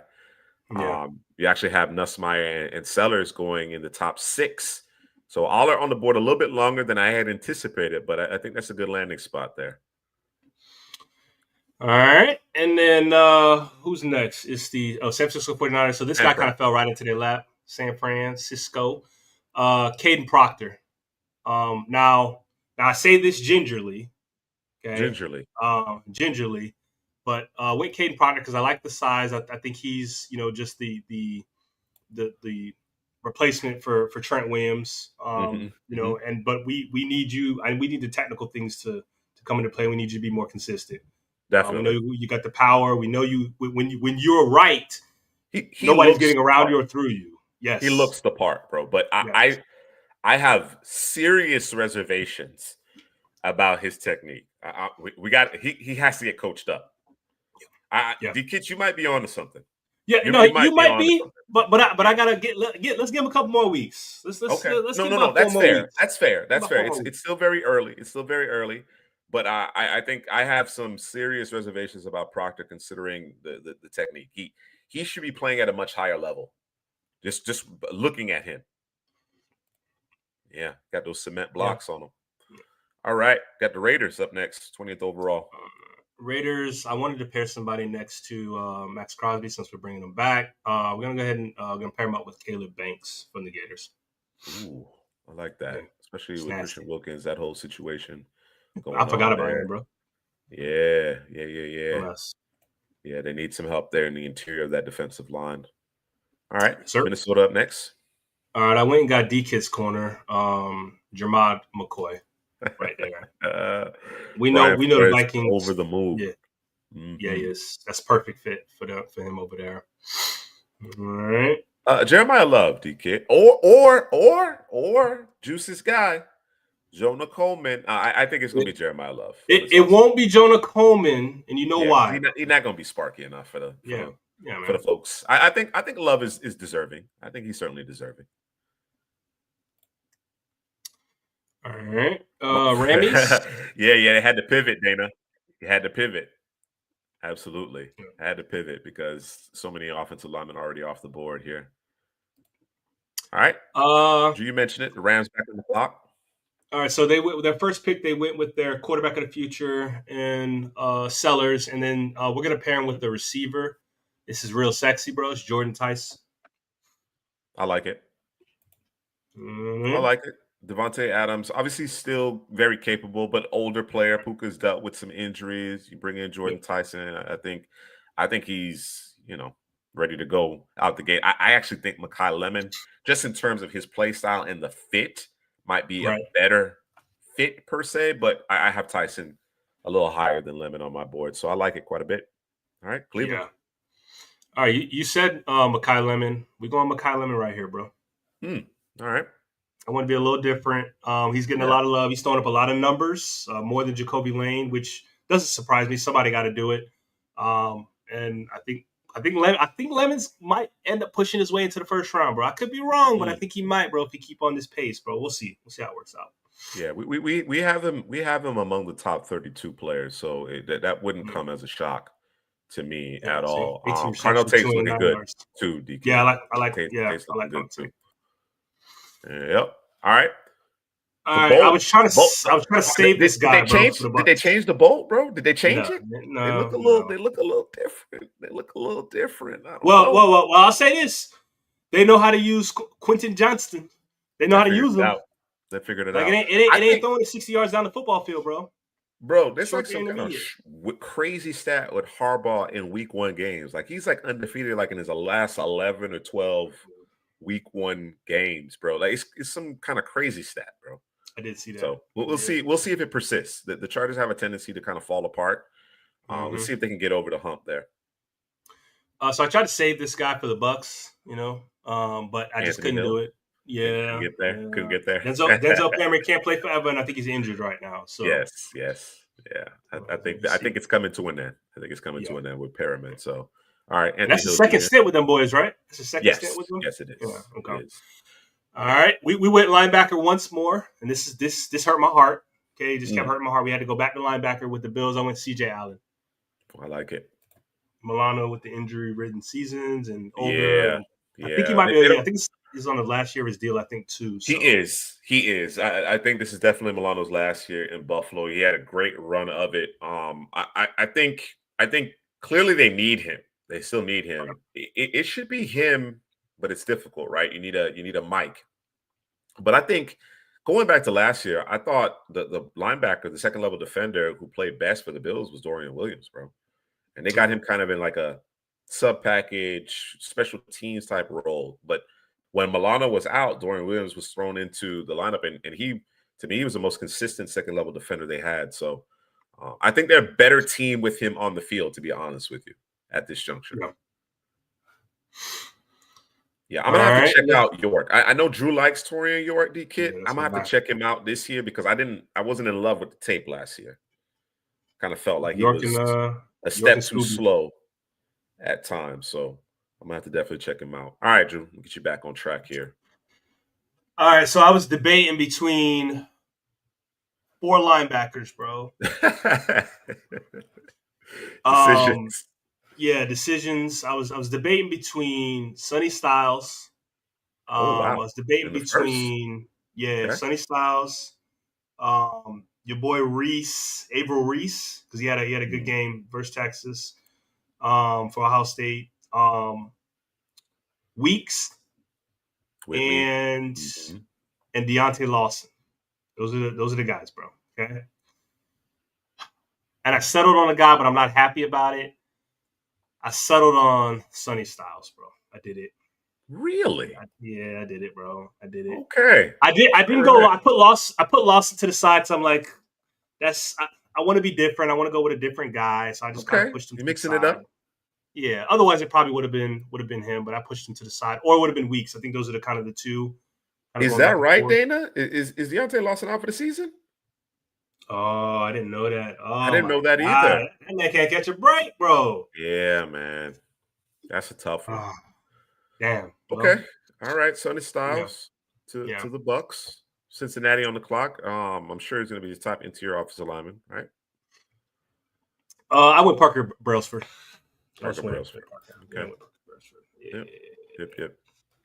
All right. All right. Philly. Philly went Evian Terrell. Mm. Clemson. Well, you talk about the rich getting Cornerback. richer. Okay. Yeah. We All right. why You not? got Quignon and Terrell on the boundary with Cooper, DeJean in the slot. Yeah, man, that's tough. Makuba back there. Oof. Oh, he said the article 10. Dang. Damn. No, he wasn't looking 100%. He wasn't looking quite right, but yeah, that's a tough break, literally. Yeah, is it Lou? Connor Lou. Connor Lou. Yeah, I Connor Lou. gotta check him out. We're gonna check him out. He's definitely on the block there. All right, who we got next? The Colts. Mm-hmm. What the Colts? I went with your guy, man. 5 touchdown guy, man. Jonah forces himself into the first round. I like it. So Jonathan Taylor on his way out into Jonah Coleman. Okay. Yeah. All right. Yeah, I think we talked about it. Jonah Coleman, in all likelihood, will not work his way into the first round. I don't think he's going to test as an elite athlete, which is necessary if you're going to go in the first round as a running back these days. But I love Jonah Coleman's game, bro. I love it. I think he's going to be a really good pro. Responsible running back, bro. Knows everything about the position, does it all well, bro. Okay, Hughes. DK, I have sworn off watching Oregon until they play Ohio State.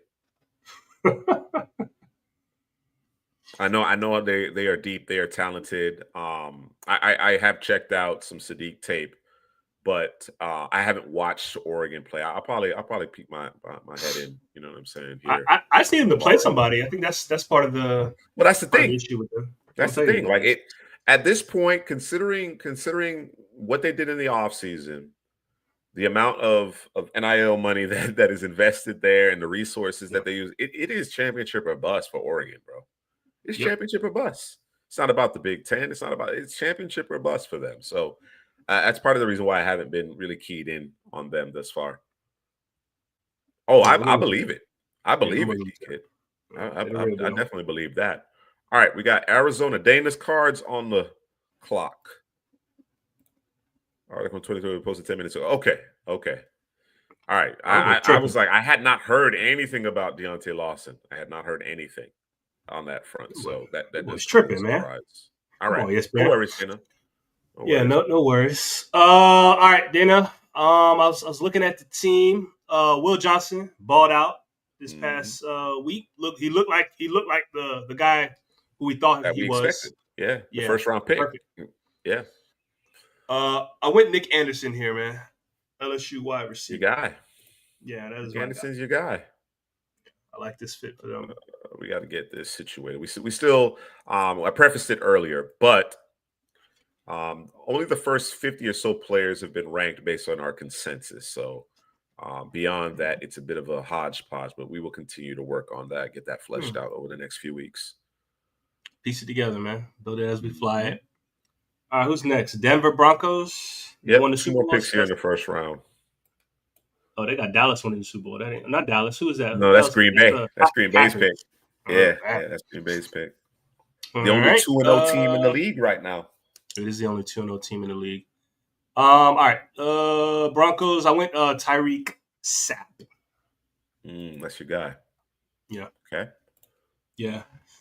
All right. And more edge rushers. More edge rushers. You need more edge rushers in Denver, bro. Yeah, just can't have enough, I suppose. Nick Benito. I distinctly remember Headley talking about Benito coming out of Oklahoma. He's a big time player. He is a big time player. Cassius Howell with your first pick to Dallas. Here now at 32. That's the Green Bay's pick, part of the Parsons trade. What do you do as an encore here in the first round for Dallas? I went Harold Perkins, bro. Okay, I like it. We adding some dynamic defenders to this team. Yeah, man. I We like lose it. one big one, we can add two. There you You go. know what I mean? There you Get us go. back to where All we right. need to be. All right. All right, starting with the New England Patriots in the second round, I went with Chandler Rivers from Duke. Mm-hmm. Good player, good football player. I get the distinct feeling he's going to be underappreciated throughout the process. I think Agreed. Smaller player. he's going to end up being one of those like indispensable nickels at the NFL level, like the Kenny Moores of the world. You know what I'm saying? Like just mainstays on whatever defense that they ultimately end up on, the team they end up on. But yeah, like you said, D-Kid, he's from Duke. All Damn, right, we got the Jets up next. All right, so I wasn't aware that he got injured, but I went with Antonio Williams here for these guys, receiver for Clemson. I like the pick. He just got to stay healthy, man. He's definitely got to stay healthy. Okay. All right, and then the Dolphins. I went with a surprise pick here. We don't care about his contract. We'll eat the money. We'll do a giant situation. And I'm giving him some love. We talked about him earlier. He's got some work to do, but he has a chance to kind of skyrocket himself if he can clean up some of his mechanics. And John Mateer. John Mateer. Come to save the Dolphins, bro. But they got to protect him first, obviously. Yeah. Yeah. And by the way, just saying that, I think Oklahoma has some work to do in terms of their offensive line because there were times where guys were just running free, bro, at him, and he was able to kind of avoid and be an make athlete, things happen. So make a play. Yeah. Jim Nagy is now like effectively the GM of Oklahoma. So I think a couple recruiting cycles, hitting up that portal, they should be able to get that thing worked out. I think Jim has a decent understanding of what needs to be done in order to really, get Oklahoma, as back one of those prominent programs in college football. All right, Carolina Panthers. I went with the linebacker. I maybe wanted to go with the Bucks in Whit Weeks. Okay, Whit Weeks it is. Yeah, the sidearms, he do a little too much of that, man. Just too much. Cut it out, man. Yeah, all right, and then for the Ravens, is it the Ravens? No, it's Atlanta. It's the Falcons. The Falcons. Oh yeah, this is that surprise pick, bro. Okay. I want to know what Helly's saying. I went with Nick Harbor, bro. And if he's getting picked this high, that means I am not surprised that you made this selection. Okay. Believe it or not, I am not surprised because Nick Harbor clearly presents a unique size speed combination. The Falcons certainly have a need there. I think there are better players, more polished receivers on the board, but I just think he's just such a unique prospect in terms of some of the physical tools that you can't teach. It doesn't surprise me. It doesn't surprise me that you went with him here. So, high risk, high reward here with the Nick Harbor pick, especially considering some of the guys that are still on the board. All right. Didn't mean to throw cold water on it, but I'm not shocked. I'm not shocked that you made this selection. Hadley probably was like, man, I need a Tater Concepcion. That's probably what he's going to say. I wanted something splashy. You know no. This is a splash. This is a splash. It probably would have been Tate. Yeah. Now you pair Harbor up with the howitzer of an arm that Penix possesses. Listen, you might have something there. So I'm not mad at it. For the purposes of this mock, anyway, I'm not mad at it. Baltimore. All right, Baltimore. I went with the offensive line. I went with Caleb Lemo. Fix the offensive line. Ryan Stanley can't play forever. This is replacement. Let's get it. All right. So I screwed this up, D-Kit. So my apologies. I'm seeing if I can make an audible here. Give me a second. See if I can fix this. Might not be able to without making wholesale changes. You got to be able to build it while you fly it, my G. Yeah, you do. I might be able to do it. DK, what about I hate to say it because he's such a great player, but Andrew Thomas, man, like he can't stay healthy. Don't you have to figure out what that whole situation is going to be like long term? What are your thoughts on that, D kid? Let me check one thing. Let me see if I can fix this right here. I'm trying to fix it in one move, bro. We've talked about this a lot, Dana. We've discussed, how we think the NFL is going to view Harold Perkins Jr. and what's he going to be. He's a bit of a tweener. What do you do with him? I still think in order for him to be successful at the next level, he needs to be effectively a weak side linebacker. I think that's what he needs to be. But I want to put him in position to attack. I want him getting downhill, right? I want to keep him clean in terms of the run defense, but in obvious passing situations, I would prefer him getting after the quarterback rather than dropping into a curl flat, carrying a tight end down the middle of the field in a cover two. I think you're kind of just you're not getting the best of Harold Perkins in that way. So the idea is to allow him to attack in terms of obvious passing situations, but to keep him healthy, I want to play him off the ball. I can't fix this, D kid. I'm sorry. We're gonna have to roll with it, bro. All right, let's roll with it. All right, my apologies. Let me look at one last. I probably could if I had the list up, but I don't. So we're gonna roll with it. Go to interior alignment real quick. Let me just see. I might be able to fix it right now. Oh yeah. I can fix it because I didn't pick this guy. So this I don't know. That might be Headley's top offensive interior lineman. Maybe Slaughter might be actually his top one, but we're gonna go with Reed Adams. Okay. Reed Adams. All right. Yeah. There's your interior offensive lineman. And then we got Bonnie there, D kid. Okay. We'll keep that in mind. Oregon. Gotta watch Oregon. All right. Dallas back on the clock. All right. We went with cornerback Davison Igbinosun. All right. Feisty, physical, a little too aggressive, but we'll take it. We'll fix it down the road. Don't worry about it. I like his teammate too. I think Jermaine Matthews Jr. is a pretty good player too. He's a young player, but I think he's a good player too. Cleveland. All right, you went Maui Noah and Mekhi Lemon with the first two selections. So pair of good football players there. What do you do here with the 41st overall pick in your 2-round mock draft? We're gonna go edge, and we're gonna go Gabe Jacas. Here we go. Gabe Jacas, Illinois. You talked about him a bit earlier. You think he's going to fly up the board, huh, Drew? I do. Yep. All right. I do. In that top 5, top 6 conversation of those edge players. All right, who's next? We got the Tennessee Titans. I went. I did go Oregon here. I went Emmanuel Pregnon. Is where I went. Okay. Titans offensive line. Could have went receiver again, but Pregnon as interior, right? There we go. Yeah, it's interior there. All right. Trying to help out our guy Cam.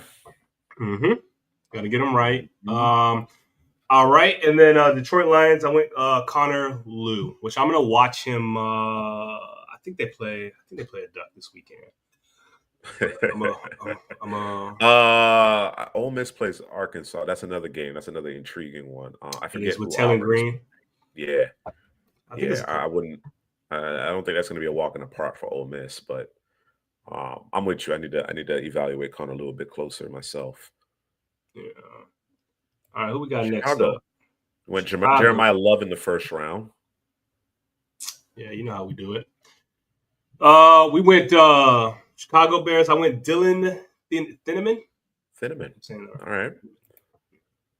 Okay. Thieneman slides a little bit, maybe because he's a safety, but Chicago's going to have a significant need there. I think all of their safeties, or their 3 top safeties, are all in the final years of their respective deals. So, contracts coming to it. Nice addition there. Kenyon Sadiq in the first round for KC in your mock draft. Yes, sir. And Auburn plays South Alabama, by the way. So this week.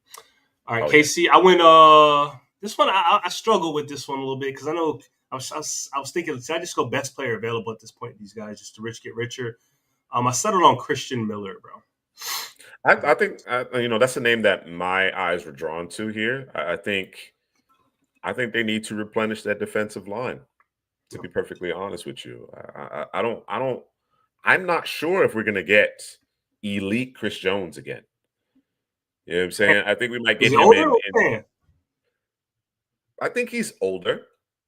I think there's some wear and tear. I mean, they've had a lot of long seasons, right? They're in the Super Bowl every year. You understand what I'm saying? I think he's dealt with the bumps and bruises along the way. And then it's difficult. It's difficult to have that same drive over the course of time when you're literally playing for a championship every year. I think some other guys haven't necessarily stepped up either. Beyond Yeah. Karlaftis, who is showing up on a weekly basis? Again, I think guys flash, but who's showing up on a weekly basis? So I like to pick a Christian Miller. I think that makes a ton of sense there. Seattle on the clock. All right. Seattle. Let me get back over here. Mr. C. Prasky. Where's Seattle at? I went Trevor Gooseby from Texas to tackle. I don't know if we got him in there on the list. Yep, I got him. He's in there. Yeah, there you go. Okay. There's a Gooseby. Yeah. All right. Who next up? The Texans went. Two of the next three picks for the Texans. Oh, wow. Okay. Well, Texans, they have, I got them Austin Barber here. Okay. Out of Florida, tackle. And then the Saints, I got them R. Mason Thomas. Edge. Yeah. A ball of fire off the edge there for Oklahoma. Give them something to work with. And then back to the Texans. I went sexy here, man. I went Nick Singleton. Running. Okay. They have a need at running back for sure, getting older there. So I like it. Good pick. I like those last few picks. Pittsburgh. So in the mock draft database, they have him at a safety, and I guess I don't know. Did he move to safety? Jalen Kilgore. Kilgore, yeah. I think most most of the publications are listing him as a safety. We can move him back to corner though. We don't have to lock him follow in the beat of a different publication's drum here. So Kilgore, Pittsburgh, okay. All right, we stayed in the secondary. We went and got one of my guys who I'm hoping can buoy himself and raise his draft stock in Christian Gray out of Notre Dame. Okay. I'm surprised you didn't go with your guy, McKinney, DJ McKinney. Oh, yeah. I skipped over him because he was at the top. I was like, go in a different direction. But he's a guy too. All right. So for the Vikings, we went McCoy. And we're gonna stay in the secondary. We're gonna go to a guy I've been talking about, I think, for the past 2 years, because I think he came from, I want to say UNC, and now he's at USC, and Kamari Ramsey. All right. And the guy I think I should have gone with is the Illinois safety. What's his name? Is it Illinois? Is it a safety or a corner? Well, he's a safety. I think it's Miles Scott. I think that's who it is. I think that's who it is. I could be wrong. No. I'm sorry. Xavier Scott. There we go. Yeah. Got him listed as a corner here. Okay. Yeah. All right. Cool. He's multiple. Right. So, all right. All right. We got the Rammies. Sellers and Tyson in the first round. Sellers and Tyson. So we went offense. We're going to slide back over to the defense, and we're going to give them a guy I'm not necessarily high on. I'm waiting for him to bust a great, and Malik Muhammad from Texas. Okay. Corner. Okay. Yeah. I think other publications are a bit higher on Muhammad. He certainly has some interesting physical tools, but just haven't seen the consistency in terms of his play. Right. I agree. All right. Jacksonville Jaguars. Is this their first pick? This is their first pick. It is. Travis Hunter. Trade up for Travis Hunter. We went with Sue, Dominican Sue, as Haley would call him. I'm just kidding. Dominique Orange out of Iowa State. Big Dominique. Check out the film breakdown on the Couch Potato General Manager YouTube channel. All right. And then for our next pick, we went linebacker edge. We're not really sure what he is. Harbaugh figured it out. We went with Harold Perkins' brother. Is it Sir Sataran Perkins? Centurion Perkins. We're gonna go with Centurion. We'll get that pronunciation situated. Yeah, we'll get it right. I know you're a fan of the younger Perkins brother. I am. All right, for the 49ers, we want a headless guy out of Texas, Michael Taff. Nice. All right, and for the Bucks. Yes. Mm-hmm. And for the Bucks, we went back to Ohio State. Carnell Tate. You left Carnell Tate for yourself? Okay. I mean, like hey, listen, this is your mock draft, bro. This is your mock draft, bro. Listen, I took a bullet, bro. I took a bullet and I went with Sonny Styles in the first round. You know what I'm saying? There you go. I took Carnell Tate. That's the Mike Evans replacement. You can flip these two. You can flip those two, man. Oh yeah, and that would make sense. Yeah, you're right. All right. Bengals on the clock. Hey, man. All right. I went with which we haven't heard his name, but we haven't been watching him. Is DJU's brother? Is it Mateo? That's Mateo Ulungowe. I don't know. Yeah. We're running together. Yep. They need more horses. They need more horses on that defense in Cincinnati. Not anticipating Trey Hendrickson being back next year, so definitely makes sense. All right, for the Eagles, I went with Dante Corleone. Corleone. Do I have Corleone here? Gotta have Corleone on here. Okay, I like it. Big body up front, replenishing those players that they lost in the front seven. So I like it. And he got some pass rush chops to him too. Mm-hmm. All right, Buffalo Billies. I went with this surprise pick. I want to watch this guy, but he's been showing up all over the X. Chris Bell out of Louisville. Chris Bell. Big and fast, bro. Big and fast. Wide receiver. My bad. I'm sorry. My bad. What I was thinking. Let me make sure we have him here. Chris Bell. We don't. All right. Well, we gotta add that name in. Yeah, you can throw a name in there. Let me see. Scroll down. I just want to see if anybody's sexy in there. You know what? Nah, he's not gonna go that high. So. Damn, ain't nobody sexy. Go with Concepcion. Concepcion is definitely sexy. Yeah, look for some sexy. Definitely sexy. All right. Well, we'll have to get that name worked in, Drew. Yeah, we'll get him in there. All right, Dana. I went with this one was hard. I was struggling, and I settled in on Isaiah World, offensive tackle from Oregon. Big Isaiah. Yeah, big Isaiah. Transfer from Nevada. All right, and then the Colts. I have them taking Deontay Lawson here. Okay. Makes it doesn't make it into the third. Second level. And then Denver, I have them take another second level linebacker in Reese out of Ohio State. I don't think we have Reese in here. I don't think we have him. We can go with another guy. That's all right.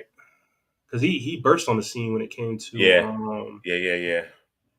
That game against Texas was impressive. Mm-hmm. Go to linebacker. Let me just see who we got. Who's on the board? You got go with York. Yeah, York. Yeah, we ain't got to talk about it. York. All right. Yeah, I'm right there. All right, final pick here, Green Bay. Yeah. I went with Damani Jackson at Alabama. This probably should have been the McKinney pick. I mean, you can make it now. Nah, let's get Jackson some love. You're going to stick with Damani? All right, Damani Jackson it is. All right. That's the first 2-round mock of the season, of the cycle. Yeah, man. All right. I'm just going to scroll for posterity. What was the worst pick? I already know what it was, but you tell me. you like the least, bro. Give me two. I think the Sonny Styles pick is a bit premature. Yes, I think it's a bit premature. I understand the thought process of Parker Brailsford, but I think they need a guard, not a center. Gotcha. They probably need a center too. Don't get me wrong, but I would want to prioritize the guard position. Let me scroll back up. Nothing crazy. I really like the top half of your draft. That was pretty Mhm. solid. I you know what how I feel about Caden Proctor. I have Mhm. significant question marks there. Right. Um, Cleveland made out like a bandit in the first round. Hmm. I need to see what's going on with Nick Anderson. I need to understand it because I Yeah. think the talent is certainly there, Dana. But availability is the best ability. So Hmm. um, let's see. Here's my thought process about the Dolphins taking Mateer. Hmm. It's not that you took a quarterback that's problematic, right? Because if you feel like Tua is not the guy, assuming you can make it make sense as far as the dead cap hit or whatever the case may be, I want to prioritize a quarterback up here. Up here. You Yeah, yeah, yeah. understand what I'm You're right. saying? Like You're that. right. That's kind of my the way I think about it. If I'm going to go with Spencer Fano here, which again I don't have a problem with at all, then I'm building this thing. I'm building this You thing. rolling Or I'm with not you I'm rolling not with necessarily Tua going quarterback. Yeah, till the yeah. till I'm the not. I'm till not the contract runs out, correct. or Correct. you hit Or a or lick or something. or until it becomes a little bit more palatable. You know what I'm saying? Right. I may I To may let him go. yeah, I might invest in it. They took Quinn Ewers late last year. I might invest in a prospect, maybe in the fourth or something like that. But I need a starter right here. And that being said, you are approaching this as if Mateer is your guy. But if that's the 100%. case, I'm gonna take my quarterback fourth Take overall. him out. Yeah, yeah. Makes Yes. sense. Yeah. Yep. Makes sense. Um, again, I know you mentioned the Nick Harbor pick, maybe being surprised, maybe a surprise to some, but I don't think it's out of the realm of possibility by any stretch of the imagination. And I don't think there was anything that I was just like, no, that doesn't make any sense, man. I think for the most part, it it, Solid. it makes sense. Pretty solid. Yeah, man. Good stuff. Good stuff, Drew. In the books, man. In the books. There we In the go. We got the right books. camera angle now. All right. So before we go though, bro, you Yeah. gotta tell me, bro, how you feeling about USF and Miami, bro? What you saying, bro? You scared? You nervous? A little bit? Anything? No. I'm not nervous at all. I'm not nervous at all. I think, as a matter of fact, before we started doing this live stream, I actually recorded a video for a new YouTube channel, Miami Hurricane specific, my Mm. channel, and I'm going to be unveiling that tomorrow. Um, I did reference the Gator game, right? And one of the things that I pointed out was I thought, and you mentioned it earlier, USF has taken a significant step in terms of how they play defense. They're playing fast, they're playing physical, they're making plays on the back end. Like I like where things are going in terms of USF's defense. But they weren't so great that UF couldn't move the football, despite some of the issues in terms of play calling, in terms of quarterback play. UF still could move the football. Vernell Brown was making plays, a true freshman at receiver, should have been a Kane. But that's neither here nor there. Jordan Baugh was toting the pill. He was toting the pill. They got away from him, right? So I'm thinking about my team, thinking about the fact that I got a more experienced quarterback who's playing pretty well in his own right, rebuilding that confidence in Carson Beck. I think we got a superior offensive line, especially the right side of our offensive line. I don't think it's far and away better than the Gators, but I think it's a better offensive line. I agree. I think Miami is more physical than UF, right? Yeah. But the Gators should have won this game going away, right? Two That's the touchdowns, part. Yeah. two separate occasions where touchdowns were called back. So the thing that I pointed out was when you get into scoring range, whether it be just outside the red zone or within the red zone, the green zone, inside the tent, you got to get in the end zone. Don't kick field goals. Don't leave it up to kickers, right? Because they are liable to miss. They get the yips, you know what I'm saying? Especially college kickers. You got to punch it in. You need crooked numbers. You need sixes, not threes, right? And I think there was at least one play in the game against Notre Dame in week 1 where Carson Beck, he missed a wide open, easy layup for a touchdown, right? He threw a low percentage, throw downfield, whereas there was a breakdown in Notre Dame's coverage, and he just didn't see it. He just didn't recognize it. Of course, Miami, or fortunately, Miami was able to score the very next play. Malachi Tony, you know what I'm saying? True freshman. Of course. I try to tell him. Uh, So it worked out, but those are the types of things that you can't afford to happen. Can't afford to happen. That's how you let a team who isn't quite as talented hang around, gain confidence, make a play. Oh, now we got a turnover. Uh-oh, there's a fumble. You know what I'm saying? And it just kind of snowballs. So I think if Miami is buttoned up in terms of being able to actually punch in, I don't think USF's offense is explosive enough. They are a run first offense. It is Byron Brown running, the quarterback, for the most part. They'll throw some bubbles and then they'll take a shot downfield. They don't have a great offense by any stretch of the imagination. So I think if you can force USF to have to throw early and often, it could get out of hand. This game could get out of hand. Now, as I mentioned, if you're not disciplined in terms of your rush lanes, right? You're playing a bunch of man, you let a running quarterback start to get lathered up and make plays, extend drives, then now you're talking about a different game. So as part of that video, all right, we'll plug that one more time. Part of that video, I talked about Miami playing a bit more zone, all eyes on the quarterback, force him to throw into windows, right? I recognize that man coverage is easier because you just have your responsibility. You do your thing. You're responsible for that guy across from you, and you focus on him. But I think when you're dealing with a running quarterback, a quarterback in which this team relies heavily on, I think he has like 53, 54% of the carries for USF, right? He's their leading rusher. You have to have eyes on him, and you have to force him to make the right reads and throw the ball with accuracy. The other thing is rush lane discipline.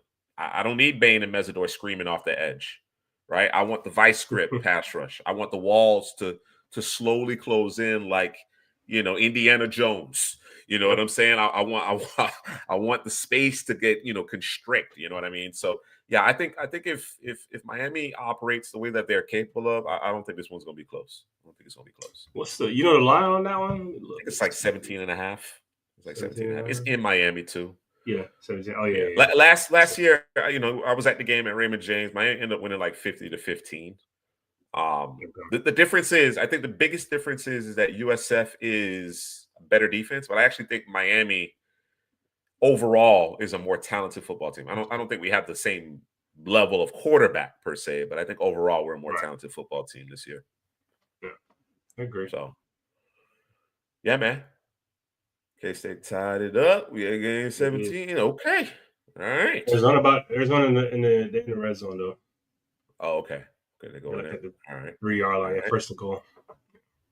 All right, good stuff. I want to thank everybody for tuning in this evening. We'll be back 2 weeks from today, but there's going to be a lot of content coming out, specifically on the Couch Potato General Manager channel. If you're not aware of what we did here, we decoupled the live stream. We made its own platform. We're going to continue to invest in that, but we want to focus on film study and film breakdowns on our Couch Potato General Manager channel. So it all works together. You can definitely check us out on the Patreon. I'll make sure that the links are in the description. For Drew, this is Juice. You guys have a great weekend of football.